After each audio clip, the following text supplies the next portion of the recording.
The Big Hex of Little Lulu. A special called Little Lulu came out in 1978, and this two-parter was its sequel in 1979. Based on a comic strip, it was part of the overarching ABC Weekend Special. In an effort to get kids to read, ABC Weekend Special was seen as the solution.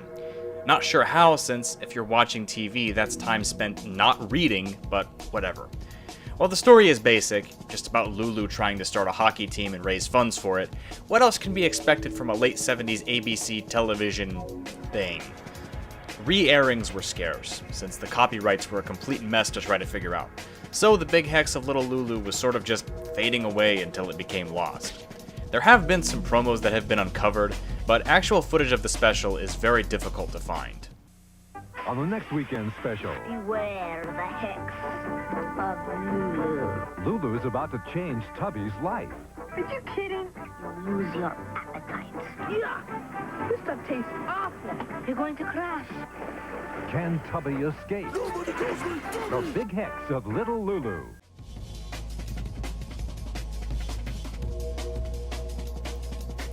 Zainab Can't Cook. This was a Pakistani television series in which a woman named Zainab Omar, who struggles with cooking, would meet people and learn cooking techniques from them. It aired on Aaj TV in Pakistan, which translates to Today TV, and was apparently not just popular in Pakistan, but other countries in the area as well. Despite its popularity, this series seems to have been scrubbed almost completely from existence by Aaj. Only a few separated clips from one episode exist on the Aaj YouTube channel, and a few screenshots from other episodes. There was a full episode uploaded to Facebook quite a long time ago, but it has since been removed. Zainab is a full-time mother who juggles her responsibilities at home and work with effortless ease. As editor-at-large for a successful business magazine, she has interviewed many leaders in business, industry, and finance. On the home front, she handles her responsibilities with the same verve and energy. But in the kitchen, it's a whole different ballgame. She tries. She really, really tries.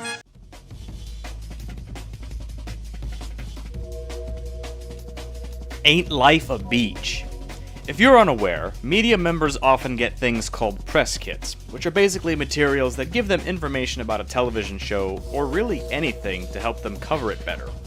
So when SpongeBob came out in 1999, of course there were press kits for the show, notably including rather inappropriate taglines that were not used in actual show advertising.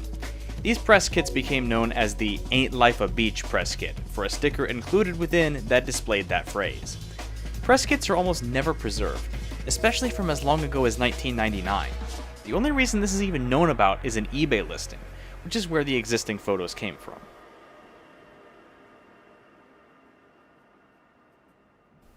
Stunt Pigs. In addition to being a racing game, Stunt Pigs was also an action game, where, in-game, the players were performing Hollywood stunts while driving around. Its developer, M4, desperately wanted this title to be successful for the GameCube, with the racing and stunts being paired with a distinct art style and a dark sense of humor. Unfortunately, this wasn't the case, with the game being considered ahead of its time. So, when M4, desperate as they were, closed down, Stunt Pigs was cancelled along with the company. There haven't been any playable discs or ROMs of the game that have surfaced, and so one singular YouTube video is really all that exists of the game today.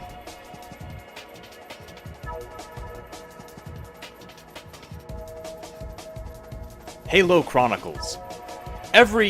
Basically whenever they feel like it, Microsoft hosts an annual trade show called the X Show.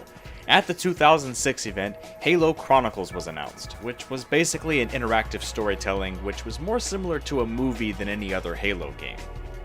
This was also to tie in to a Halo movie, with both projects being directed by Peter Jackson. Very little was heard from this project during its development, and a few years after its announcement, it was said to be cancelled. There's not any footage or screenshots available, and the team that was tasked with developing Halo Chronicles moved on to ODST.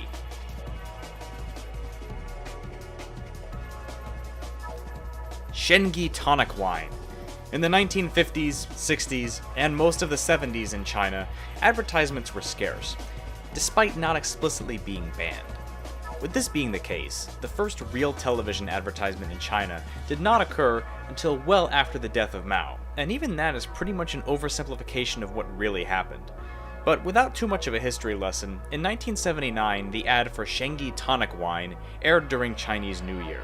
The ad depicted a girl and her parents buying a bottle of the tonic wine and giving it to her grandfather as a gift. The general reaction to this ad was one of confusion, with many people not really understanding the point of it. But after 30 seconds, the ad was nearly pulled. Even with that, it was still effective, with the wine being sold out quite quickly. This ad paved the way for other advertisements to be made in China, but despite this, the ad is lost. Television recording in China was basically unheard of for the typical TV viewer, and so the ad only really exists in the form of storyboards made by a viewer of the commercial based on what they remembered.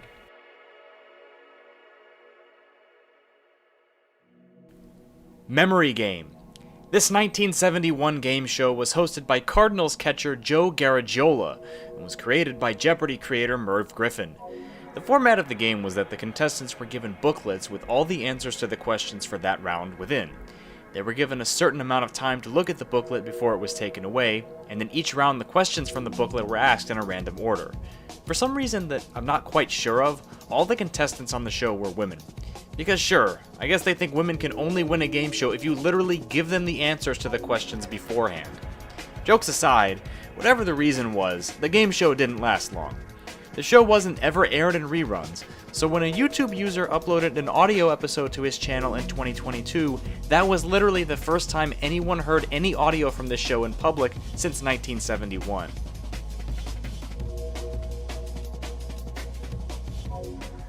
Welcome, ladies and gents, to episode 1 of Thugs on Film. Well, I'm Stubby, and this, of course, is my best mate, Cecil.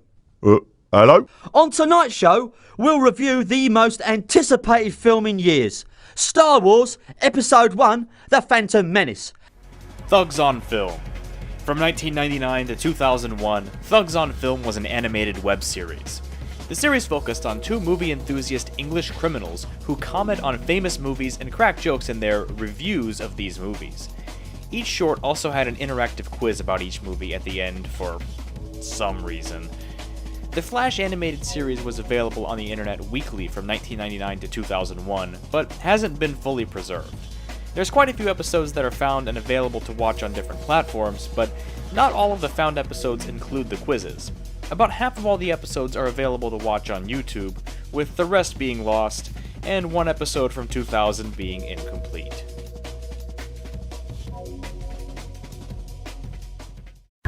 Where are we meeting? He said at the bird swap.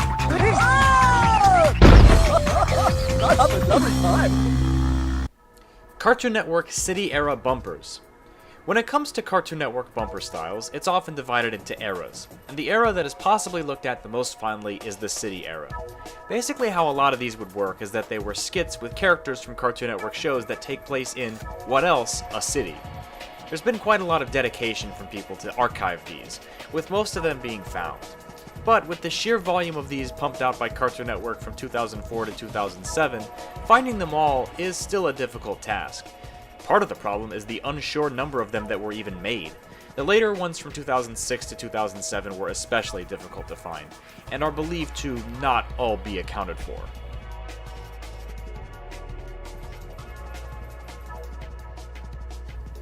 Food Fight: The Game. If you know anything about the animated movie Food Fight, you know that it was initially planned to release in 2003, but then kept getting delayed to 2005, then 2007, and then was only finally released in 2012. The quality of the movie suffered, as you can imagine, with one of the worst productions in animated film history. Despite the film's delayed release, they were still planning on releasing a tie-in video game, and when you know it, the game also had production issues. Its 2006 and 2007 release windows were missed before finally getting cancelled in 2008.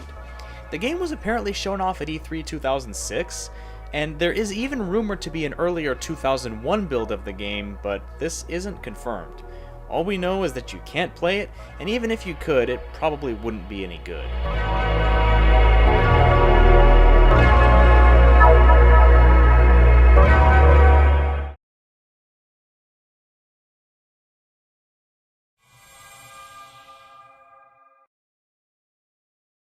We basically combine viral videos from today's age with like really cool like games and obstacle courses, and it's just a lot of fun.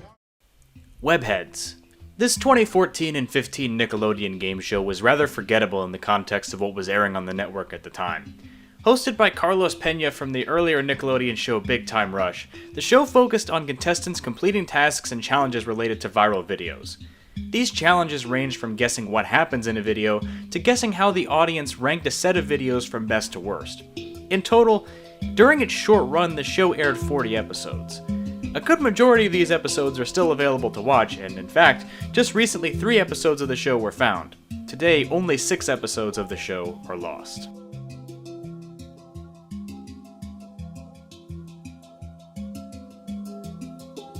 Holidays in the Danger Zone: Rivers. This 5-part travel documentary was aired by the BBC in 2006. There were other series of this nature, a part of the Holidays in the Danger Zone brand, but this is the only one that ended up lost. The show was in the style of a documentary series, which showed the lives and struggles of people living along certain rivers that were showcased in each episode. Those rivers being the Amazon, Ganges, Euphrates, Jordan, and Congo respectively.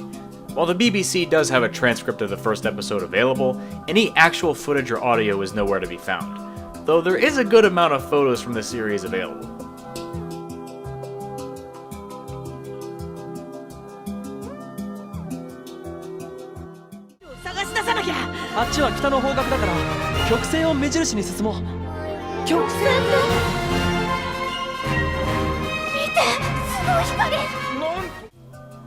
Pocket Monsters Best Wishes, whatever that's pronounced.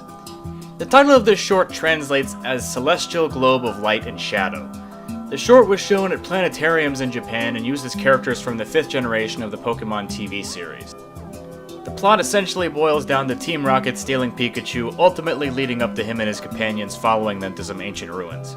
I guess diverting from Team Rocket's shtick that's been done to death just wasn't gonna happen. This was shown in 2011 and also 2013.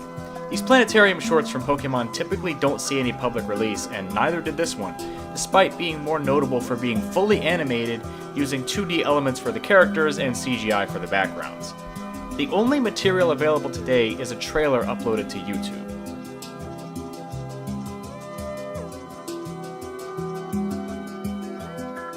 And continue a journey towards a fortune in cash and prizes, including a luxury automobile and $50,000 in cash. In total, over $100,000 on Sale of the Century. Sale of the Century. While perhaps we'll cover the original show in a future episode, this entry will be about the version that aired in the 80s. Between 1983 and 1989, over 1,500 episodes aired. The gameplay involved a panel of 3 contestants answering trivia questions. For each correct answer, they gained $5, and for every wrong answer, they lost $5. Players could buy prizes for very discounted prices than normal, thus incentivizing them to answer questions correctly. This show has a complicated history with its preservation. Most of the show's episodes are lost today, though many of them can be found on YouTube. Fremantle only claims to have about 900 episodes of the show archived, and none before 1985. And it's all a confusing mess on whether the first run of episodes still exists.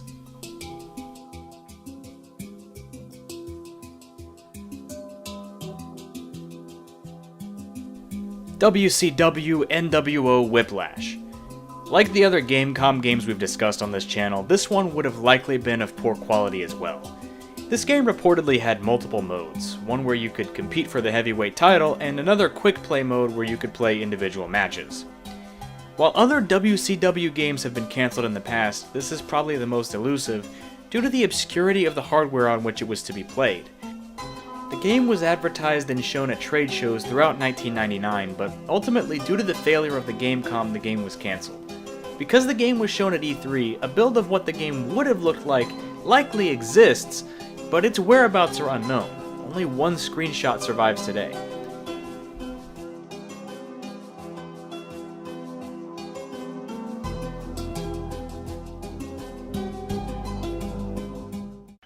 Believe your eyes, The Wiz is live. Believe in yourself right from the start. Believe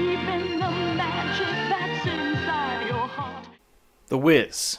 The Wiz was a theatrical retelling of The Wizard of Oz with an all-black cast in 1975, and was notable for being one of the first Broadway musicals advertised primarily through TV to promote its TV broadcast. The musical itself ended up being received rather well, winning several Tony Awards and overall being viewed well by audiences. The integration of television was also partially responsible for its success. It was, to this date, one of the most aggressively advertised Broadway musicals ever. Despite this, however, the broadcast is lost. Since 1975, very few materials from it have surfaced. Bits and pieces of footage are floating around, and there's even a trailer, but the whole thing hasn't been found, and it's unknown in whose possession it would be.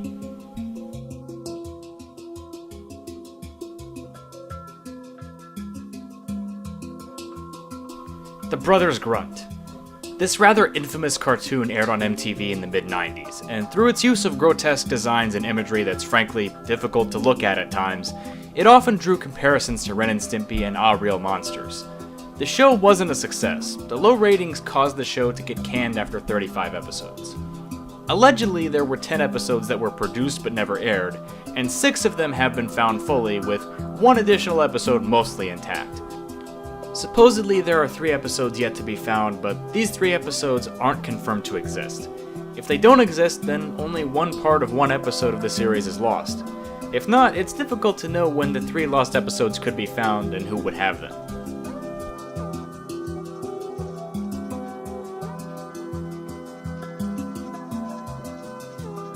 Inazuma 11 Pilot. Inazuma 11 is a series based on the soccer video game franchise of the same name. The series has a complicated history as far as English versions go. The North American, British, and Australian releases of the TV series used a different English voice cast than the video games. Then, for the 3DS release of the same game, Nintendo used a different voice cast for that. Already, it doesn't seem like the show and games can get on the same page with localization. And even with that, there's a lost pilot to the TV series. Since there's confirmed to be a largely Canadian voice cast that hasn't shown up in any media from the franchise, it's theorized that this was the voice cast used for a pilot to potentially bring the show to North American markets, and that pilot is obviously lost.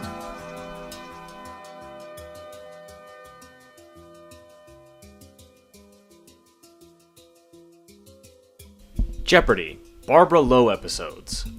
I know that I don't typically talk about stuff if I've seen a lot of people talk about it, but this was one thing that was just too hilarious for me to not include. There appears to be a few lost episodes of Jeopardy featuring a contestant by the name of Barbara Lowe. She appeared on 5 episodes in 1986, as at the time that was the limit, unlike today, where you can win upwards of 70 times and not get kicked off.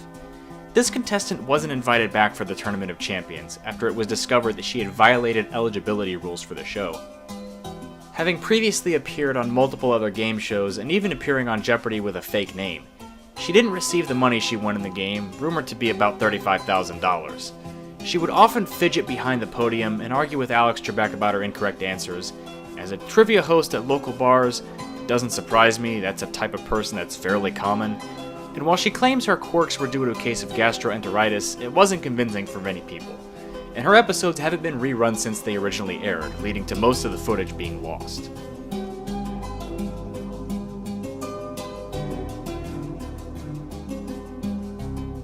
Yeah, that Turn On was a show that George Schlatter thought was going to be hysterical. And it kind of was, but it was way ahead of its time. I'm not sure, even if you saw it today, that maybe that time has also passed. We did the show. It came on a Tuesday night, I think, or something like that. It aired first in New York, and we had a opening party out here at a hotel, and we were waiting for the reviews. As it came across the country, it was being canceled. It got canceled in New York, and when it got to Ohio, they shut it off after 15 minutes. I mean, they didn't even let it go the whole half hour. Turn On. Way back in the very first episode of my Lost Media series, I mentioned Turn On, which was a show that did not do well upon initial airing. It was canceled as soon as it aired pretty much, unanimously across the country. The show was a minimalist sketch show that employed the use of religious and political satire, and audiences at the time did not like it. While the innovation within, including an early use of motion capture, didn't save it. Since it aired all the way back in the 60s, it's been lost, with short clips of footage being the only things found. But in October, the 2 episodes produced were officially released on YouTube by George Schlatter. Didn't expect to see this happen, but it's nice that it did.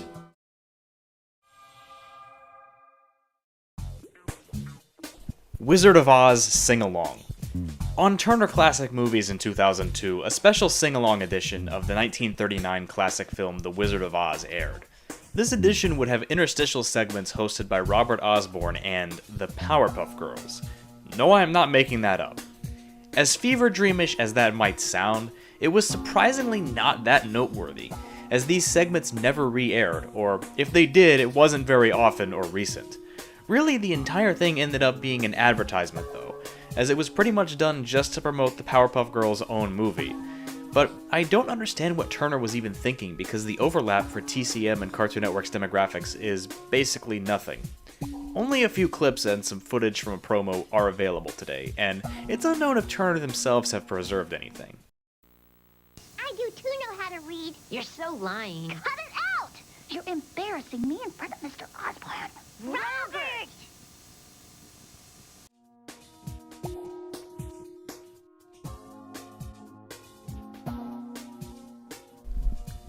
The Hemingway Suitcase Manuscripts. One of the most well-known American authors, Ernest Hemingway, has still had some of his works not make it to the public view. These were the Suitcase Manuscripts. The story is that a suitcase full of Hemingway's earlier manuscripts was stolen in Paris in 1922.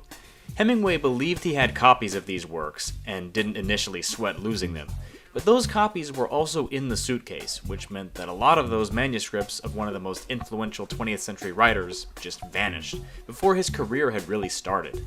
Only 2 of the stories in the suitcase were able to be recovered as copies were found.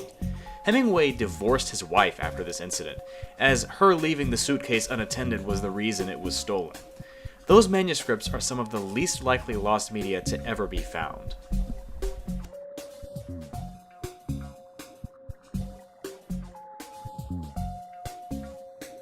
Layton 7. Layton 7 was a spin-off of the Professor Layton series that was to be exclusively available on mobile platforms. Even though it was actually planned to be the 7th Professor Layton game, the title is purely coincidental, as the number 7 refers to the number of characters. At its original announcement, all that was really known was that it was to be a puzzle RPG with some differences in gameplay from the typical Professor Layton games. 2 years after this original announcement, in 2015, there was another announcement, and details about the gameplay revealed it was very different than the original announcement. The object of the game this time would be to catch a vampire.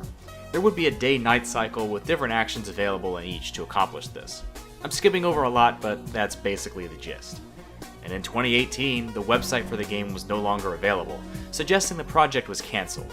There's no official announcement about this, but given the fact that no news was ever given to this day, that's likely what happened.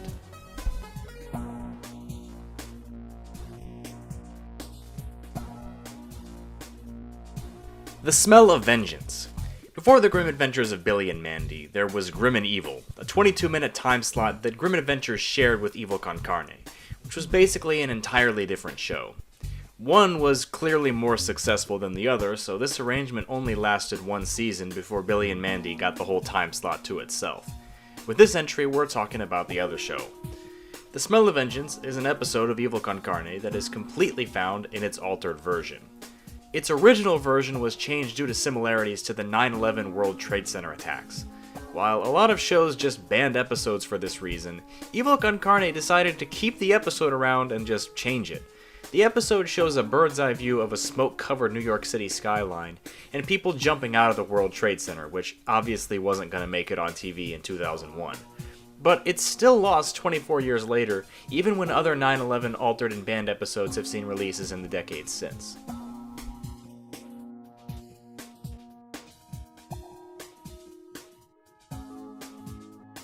Nightmare. Nightmare was a 1982 Atari arcade game, and is possibly one of the first examples ever of a horror game.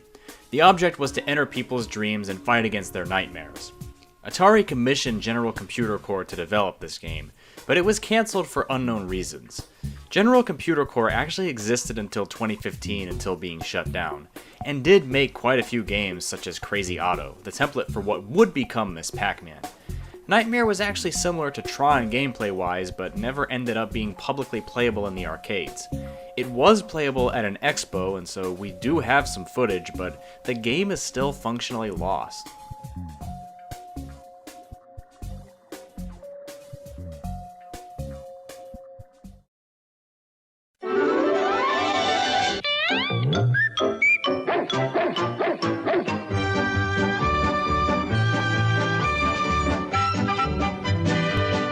Please Don't Eat the Daisies. This sitcom from the 1960s was based on a movie from 1960, which was based on a book from 1957. It was a simple family sitcom about a woman trying to keep her husband, 4 sons, and dog in line. In its time, it was hated by audiences and critics for having stories that were either cliched, or in some cases, stories that didn't even make sense. Despite being hated so much, it still managed to get a second season. In retrospect, this just resulted in more lost media, since there's more episodes to find about a 1960s show people forgot about. There aren't any full episodes of the show available publicly. There were reruns in the 90s and early 2000s, and so maybe some of those recordings could be found. A combination of 15 other episodes are out there, owned by private collectors, the Library of Congress, and the UCLA Film Archive.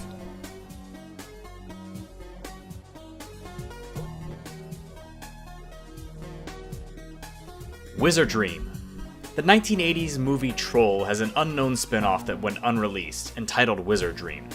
Being a high-concept fantasy movie in the 2010s and being a spin-off of a known IP, and having the same director as that IP, this film should have been a slam dunk.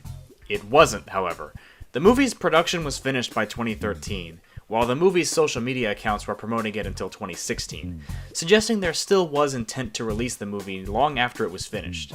The filmmaker died in 2019, tragically, meaning closure isn't very likely.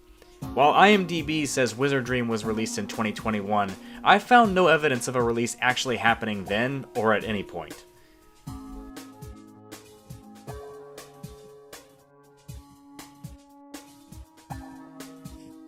Early versions of New Super Mario Bros. Wii. One of the best-selling Wii games of all time, New Super Mario Bros. Wii, was not that different from any other side-scrolling Mario game. Knowing that, you'd think the game wouldn't have gone through many changes during development, but wrong you were if you thought that. From the version shown in the trailer at E3 2009, the level design wasn't actually that different from the final game, but the UI changed majorly to the final version. The sound effects in this version are different and not as numerous, and certain elements like the coins and flagpole changed quite a bit as well. The version that was playable at E3 2009 was even different to the version shown in the trailer. Some of the animations and sound effects in this version weren't complete, or were borrowed respectively, but even this version was more polished than what was shown in the trailer. Obviously, since these pre-release builds were never intended for public ownership, they're lost, and will likely remain that way.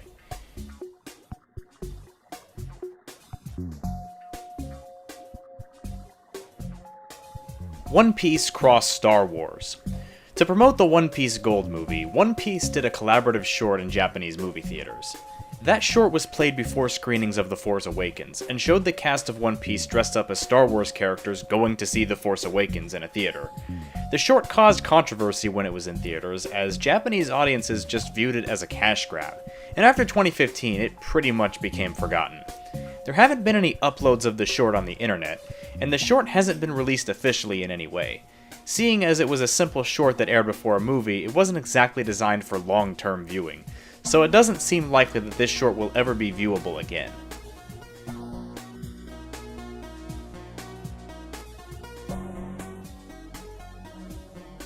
The Price is Right, Dennis James episodes.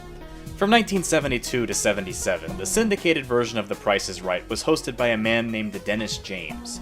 Obviously, because Bob Barker is more iconic, he was more associated with the early Price is Right, but that doesn't mean there's not intrigue with the James episodes.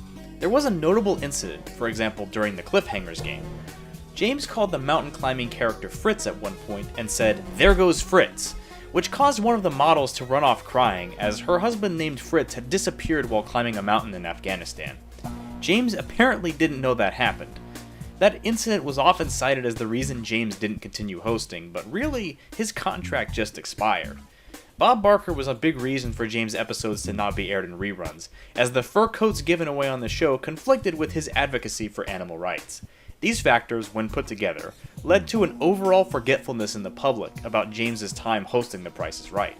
This resulted in only a few episodes surviving in the modern day, with a majority of them being lost.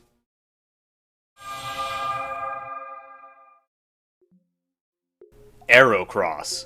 Developed as a spiritual successor to Namco's 1985 title Metrocross, Aerocross was a planned Bandai Namco game that was expected to release in the early 2010s. The game was announced alongside Pac-Man Championship Edition DX and Galaga Legions DX, as the three were supposed to be a trio of sorts. Aerocross was the only one of those three that was cancelled and was never released. The Xbox 360 version was actually found in a development kit, similar to how the cancelled South Park game was found. The PlayStation 3 version of the game isn't completely found, as all that's been recovered of it has been a demo, which has been uploaded to Internet Archive.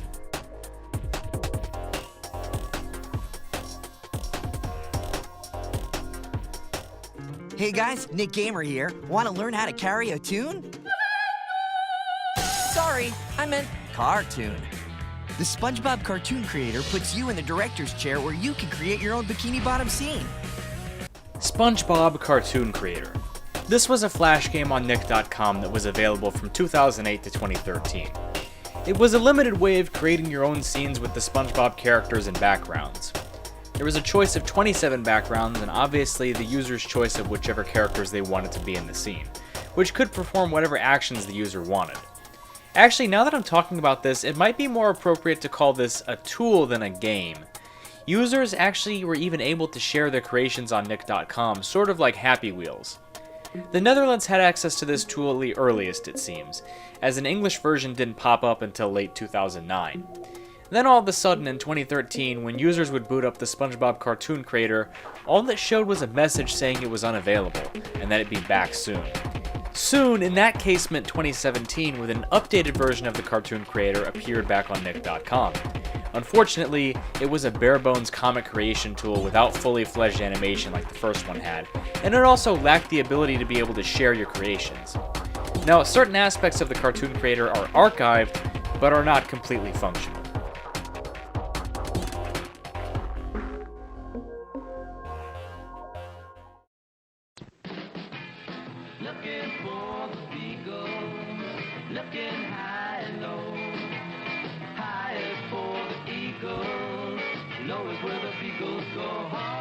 The Beagles. The Beagles was a cartoon that aired in the 60s on CBS. As the name and the art both suggest, The Beagles was a series about a band of dogs. Obviously, the name is suggestive of the Beatles, who had their own cartoon on ABC at the time, and this was meant to compete with it. This was Total Television's last cartoon ever, and a YouTube channel bearing that name, that I'm not sure whether or not it actually has ties to Total Television, uploaded all the original songs from the show in 2021. Since most of the stories were told in 4 parts, it made finding the actual episodes much tougher, and many of the episodes only have bits and pieces of them found, but nothing close to the entire series is found.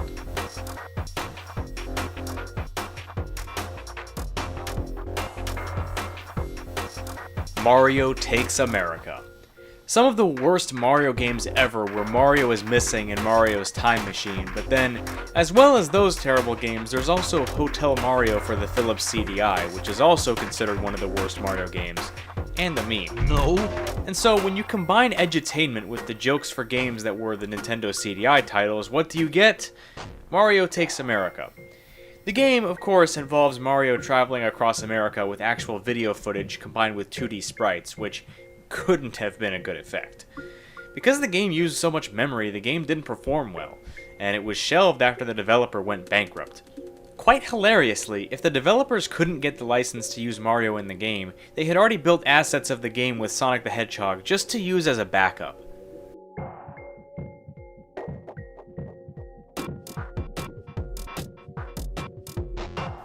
Delivery of Destiny Original UK Release. A rare example of an alternate episode for the UK market, this was a Phineas and Ferb episode from 2012 centering around Paul the Delivery Guy. The character Paul the Delivery Guy had 2 different voice actors depending on if you were watching the episode in the UK or in North America. As the regular version of the episode had Paul voiced by Christian Slater, the British version was voiced by Simon Pegg. Thus, there were two different versions of the English language episode. But, as Disney Channel and Disney XD went defunct in the UK a few years ago, the episode went into a state of flux as to whether you could watch the episode on North American streaming or British streaming outlets. But the only version available on either today is the original American version with Christian Slater. Thus, the original British version of the episode with Simon Pegg is lost. Paul? Hey, boys, you ordered 20 tons of building material. We sure did. Okay, sign here. I thought I had a pen here somewhere. No problem. I'll just use the pen you left here yesterday.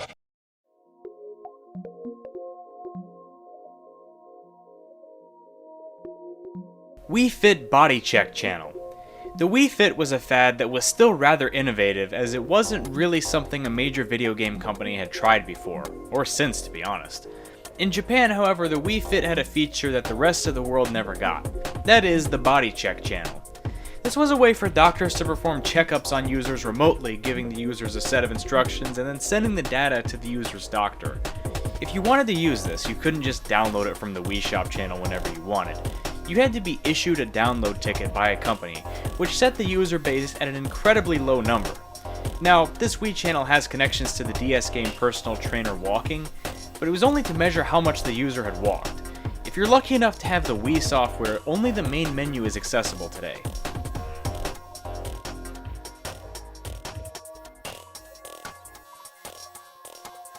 Tokyo 1960. In this film, from 1957, Godzilla attacks and terrorizes a city. What city, you ask? Manila, of course, because despite claims it was shot in Tokyo, the film was apparently shot in Manila, as it was a Filipino film. Described in advertisements as the mightiest melodrama of them all, it didn't really surface as a film of interest until 2008, when the search for the film really kicked up. Video 48 mentioned it in their 3 atomic monster movies of the 1950s, to which film enthusiasts replied, "What even is this?" As a matter of fact, there's no footage of this available, so it's unknown if that whole thing about where this film was shot is even a worthwhile debate. For all we know, this film could just be a redub of the original Godzilla.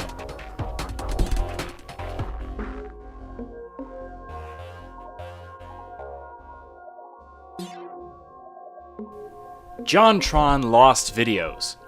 Perhaps one of the most iconic YouTube creators, or at least in the gaming space he is, JonTron has had a very long and storied career, even with his sparse upload schedule on his main channel. There was still some content, however, that we never got to see. There are 3 videos that were either in production or fully produced that were never uploaded to his channel. One of which was his video about Disneyland-based games, which got pretty far in production, with much of the footage being produced and assembled. John later stated that the project didn't turn out how he wanted it to, and so it was scrapped. Then there's a short clip of John holding a banana from an unknown video. It's unknown what the topic of this video would have been or why it was never uploaded. And then there was a planned 2011 video titled Top 10 Mario Levels, where the number 10 and number 9 segments have been found thanks to John revealing them himself. But John has stated that the video isn't good, and that's why we haven't seen it since.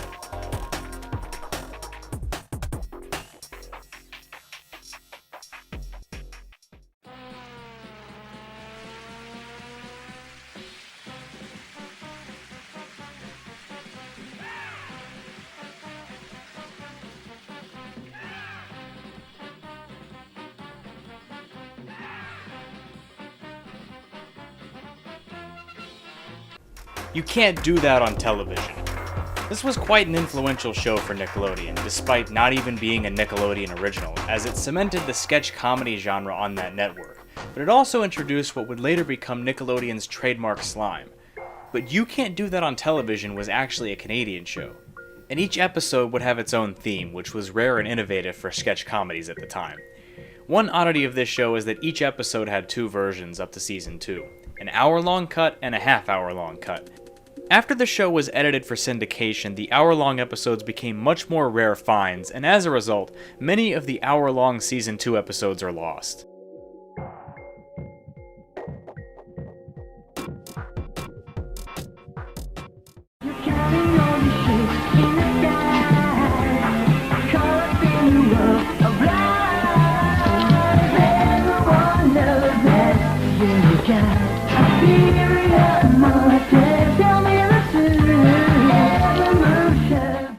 Everyone knows that, aka ulterior motives. Well, a lot of time has passed since I first talked about this. Actually, it really has been a long time ago, as I'm pretty sure I was the very first Lost Media YouTuber to talk about this on their channel, all the way back in January 2023. And all we knew back then was that there was 17 seconds of this song available. No one knew the exact title, the artist, the country of origin, or really anything besides the fact that 17 seconds were available. That was until recently. The actual song is titled Ulterior Motives, and it was recorded by Christopher and Philip Booth in 1986. Get this, for a porno. No joke. And now, since the whole song has been found, it's still in low quality, and everything besides the 17 seconds that were already found is covered up by sex noises, so it's not really something you'd want to listen to, but it technically is found. Mario Kart XXL. In 2004, Nintendo commissioned Daenerys Entertainment to create a tech demo for the GBA that rendered a Mario Kart game in a 3D environment. This demo was called Mario Kart XXL.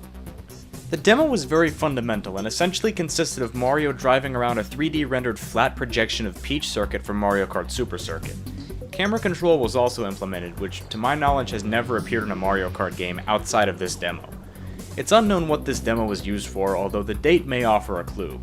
2004 was 1 year before Mario Kart DS came out, meaning it may have been used to test graphical features for that game.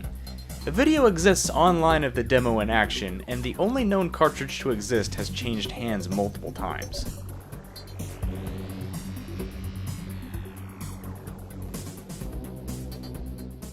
These boob jobs are so simple. I could do them. But how come they cost thousands of pounds then? Do they? Hello. I think I've just had an idea. It's true what they say about our crap hospitals. You can come out with more than what you went in with. Empire Square. Empire Square was a British animated series that aired in the mid-2000s on Channel 4. The show used a unique pixel animation style and character designs that aren't unlike the character I used to represent myself in many of my videos. In American airings, the episodes were apparently much longer, whereas in Britain they just aired as individual shorts. Supposedly there is a DVD, but as well as being hard to find, it apparently only contains some of the episodes. Empire Square apparently has a loyal fanbase to this day despite the scarcity of available footage. And that DVD that I mentioned cost over $2,000 on Amazon, so don't hold your breath about being able to find many of these episodes unless you have lots of money to spare.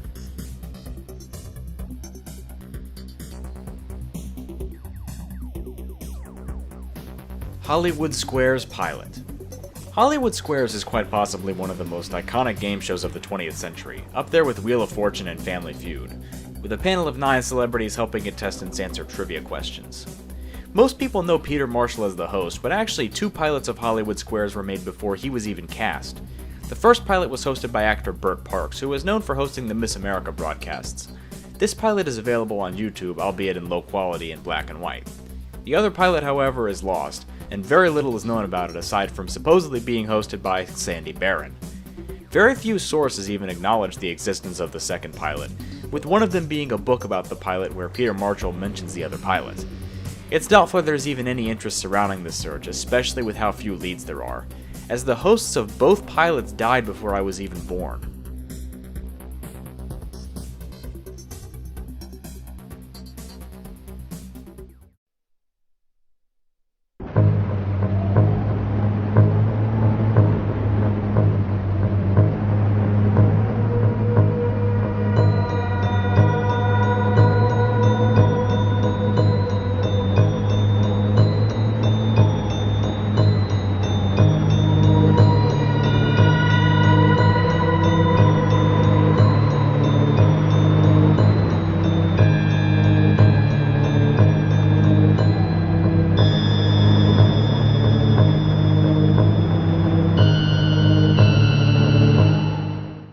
Agartha. Agartha was a planned horror game for the Dreamcast set to release in 1999 before being delayed and delayed and delayed until being cancelled in 2001. The plot seemed rather complicated and relied on the player's choices between good and evil and how those choices affect the story. As the Dreamcast became discontinued, the game was cancelled. And since development of the game failed to make progress, time ran out before the Dreamcast was deemed a failure, and it wasn't like development could move on to another console either, since, as most people know, Sega never made another console after the Dreamcast. Aside from an E3 demo that's been dumped online, the finished game will likely never see the light of day.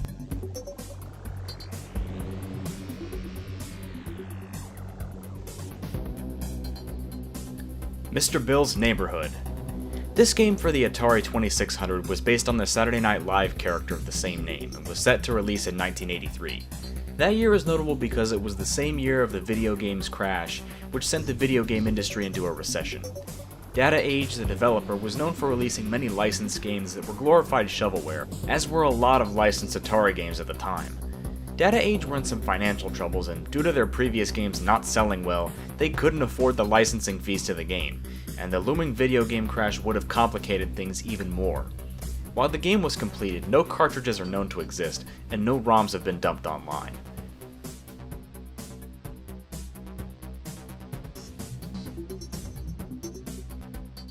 Tonight we bring you a world-class lineup of fugitives. Murderers, terrorists, con men. Criminals so bold, so dangerous, and so evasive that no borders can hold them. We're here in France to team up with Interpol to go after the world's worst criminals. America's Most Wanted. America's Most Wanted was a reality show that aired on Fox from 1998 to 2011 before being moved to Lifetime. The show involved reenactments of actual crime scenarios documenting how these crimes happened. Viewers who had information could then call the hotlines where the authorities could use that information to catch the people that committed the crimes, and many of them did actually get caught. Eventually the production costs became too much for Fox, who then ended the show and received backlash, but they didn't backpedal on this move. However, for as many fans as there were of this show, the lack of frequent reruns meant that most of the over 1,000 episodes of this show are lost today. And the most likely way for these episodes to be found is by locating individual recordings.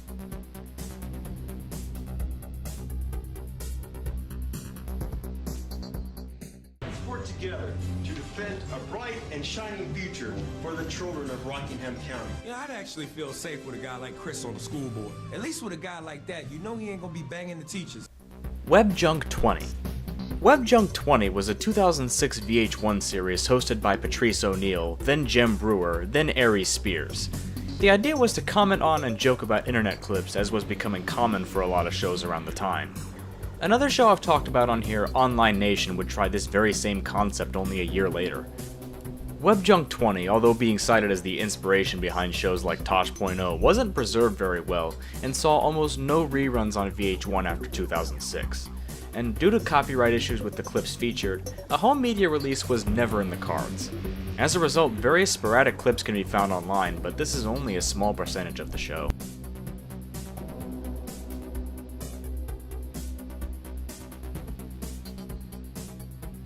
Your Grammar Sucks 100 Original Version. One of Jack's Film's most iconic YouTube videos was Your Grammar Sucks 100, which, as much as a 100th episode, was also a celebration of how far the series had come up to that point. But the structure of the hour-long episode was a series of skits. This was not the original plan for the video. The original idea for the video was for it to be a movie-length plot, which was corroborated by an episode of Jackass. Do you ever plan on making a full-length film? You know, that is a very good question. As well as a Reddit AMA from back in 2015, which Jack says the idea was scrapped due to the shtick getting old. This is possibly why the video took 8 months to release as well. It's unknown how far in production the original idea got before being scrapped, and any materials from the original version are lost.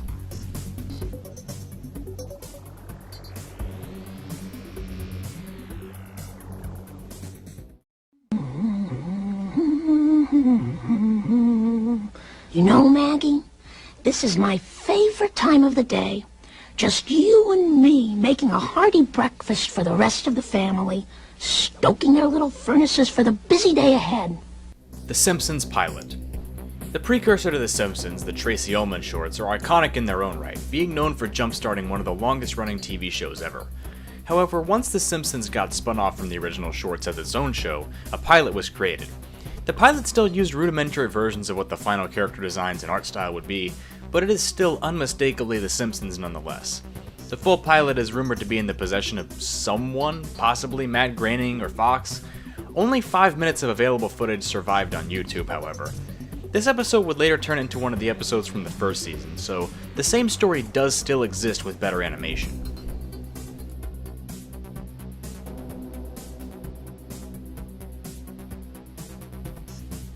When people think of the mascot of the Disney Corporation, they often think of Mickey Mouse, but equally as important in its formation was Oswald the Lucky Rabbit.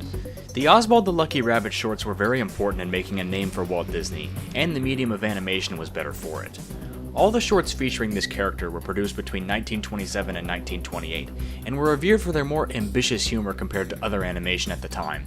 Today, 6 of the shorts are lost completely, with bits and pieces missing from a few of the others.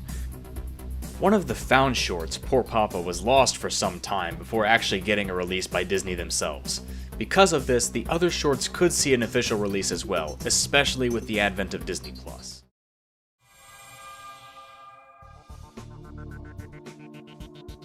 Al-Basha's Adventures. For those aware of the obscurity of some ROM hacks, this just had to make the video. Appearing on a single 7-in-1 multi-cart, this game was believed to be changed from an already existing Super Mario Bros. Hack.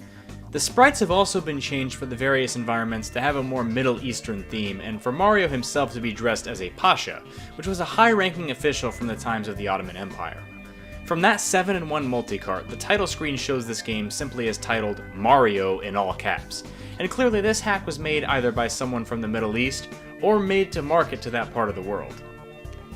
A Famiclone console made by a company that distributes games in the Arab world had this ROM hack present as well, suggesting a reason for its existence. But since it wasn't made by them, or anyone that has made themselves known, it's really unclear how it can ever be found.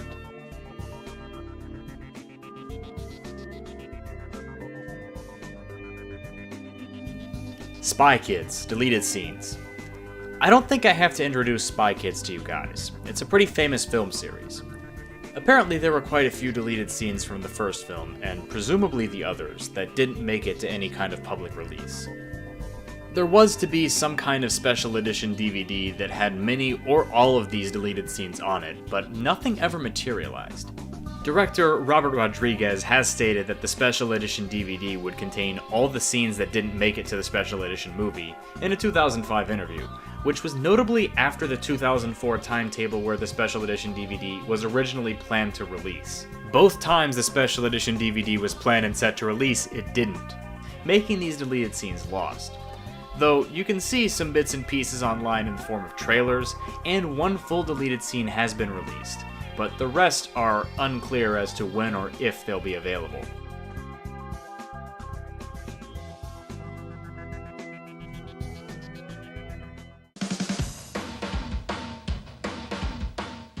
"200 years into the future, Ryan Stiles and Kelly Hu are U.S. Customs agents in the sci-fi sitcom LAX 2194.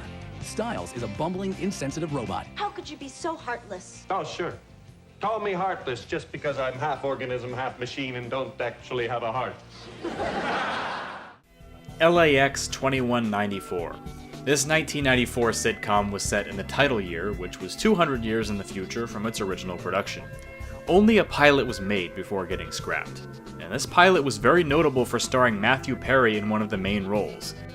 And with the high concept premise of this show, who else would it focus on but airport baggage claim workers, of course? Obviously, test screenings didn't have any kind of good feedback, resulting in the pilot not being picked up by Fox, the network it was pitched to. The year 1994 was notable because it was the same year Friends began airing, starring Matthew Perry in one of its main roles. If LAX 2194 gets picked up, it's unlikely we see Matthew Perry on Friends, meaning Chandler could have been a very different character, and who knows what else would have happened from there. After all, Matthew Perry has said that he was desperate for work at the time. As for LAX 2194, there are clips out there, as it was featured on an ABC documentary about dropped pilots, but the full pilot is lost. So I called my agents, I said, you gotta get me any job you can. And this happened to be the year that Friends was shot. But I was off the market because I had taken a job on a pilot called LAX 2194. Okay.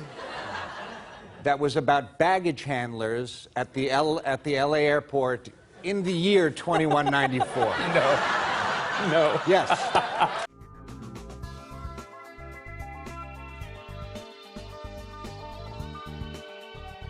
Saturday morning sneak peek.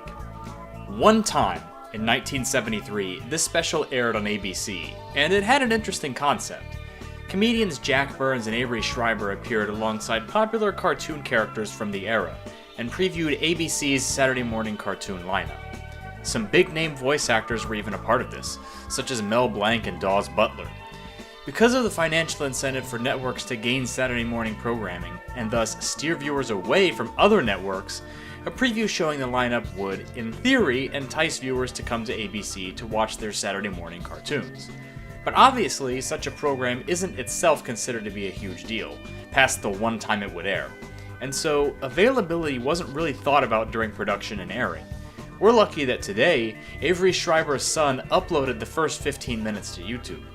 I'm not sure why he didn't upload the full thing, assuming he's in possession of the full thing, but obviously the rest of the special is lost.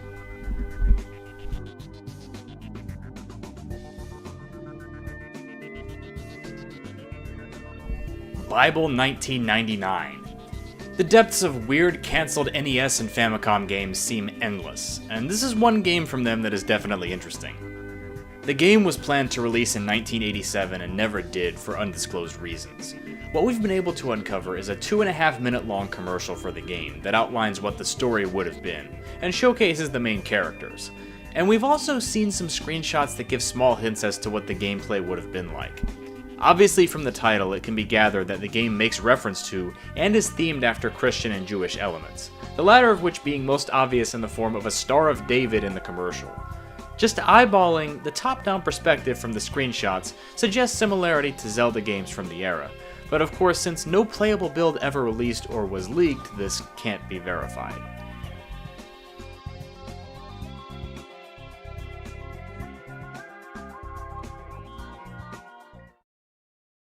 What's up? This is Jerry Katzman. We're here on the set of Get Real with Kenny. How are you? Good. How you doing? Actually, Jesse Eisenberg. Just been doing a scene for 7 hours eating cucumber. Really? I can't wait to get home and eat some more cucumber. I feel like Forrest Gump with the shrimp. Get Real. This is yet another lost sitcom, and yet another one that aired on Fox, and that also starred a couple of actors who were more known for other things. Although this time there were actually a decent number of episodes, and it's not just a pilot we're looking for. The concept is pretty simple, as it's about a family with 3 kids that each have their own different quirks about them, and these cause the conflicts within each episode. The oldest child is believed to be going to college but doesn't end up doing so, the middle child is the too cool for school guy, and the youngest is an incel. Literally, not even joking about that. The cast wasn't too notable except for Anne Hathaway and Jesse Eisenberg starred as 2 of the siblings. There were 22 episodes of the show made, and 20 aired on Fox in 1999 and 2000. The other 2 unaired episodes are believed to be out there somewhere, as they were on YouTube at one point, and they did air in other countries, just not the US. But as of right now, those 2 episodes are lost.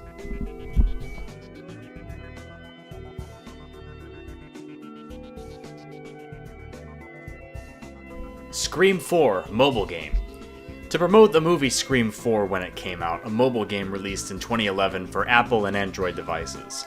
In the game, you play as Ghostface trying to kill people without being arrested by the cops. Because yeah, that's a good idea to market to the kids.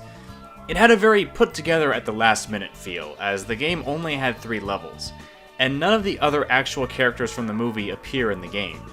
While the Android game file has been found, it doesn't work with any emulators. The iPad version is fully found and works on older versions of iOS, and the iPhone version is the only one of the 3 that is completely lost.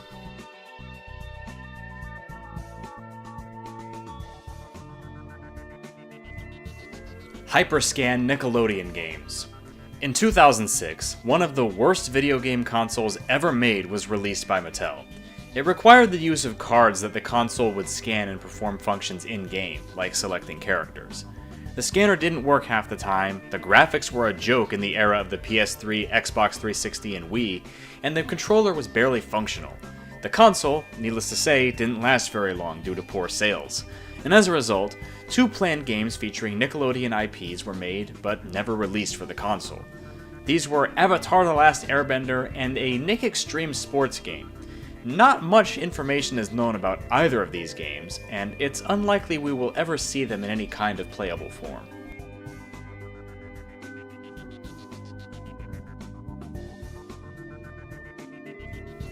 Jimmy Neutron promo shorts. In order to advertise the Jimmy Neutron movie and TV series in 2001 and 2002 respectively, the character Jimmy Neutron himself would appear at random times during normal Nickelodeon programming to screw around with the broadcast. These interruptions would vary from Goddard biting off part of the Nick logo to turning SpongeBob, Patrick, and Mr. Krabs into puppets. It's unclear how many of these broadcast interruptions there were, and if so, which ones are known to exist. Some have only screenshots available, and then there are some that are believed to exist but haven't been verified, such as an interruption of Invader Zim.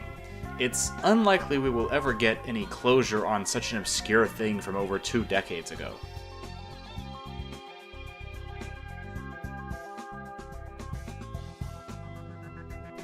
I Love Bees Hurricane Call. In 2004, there was a cryptic alternate reality game to find out lore from the game Halo 2 to build hype for said game.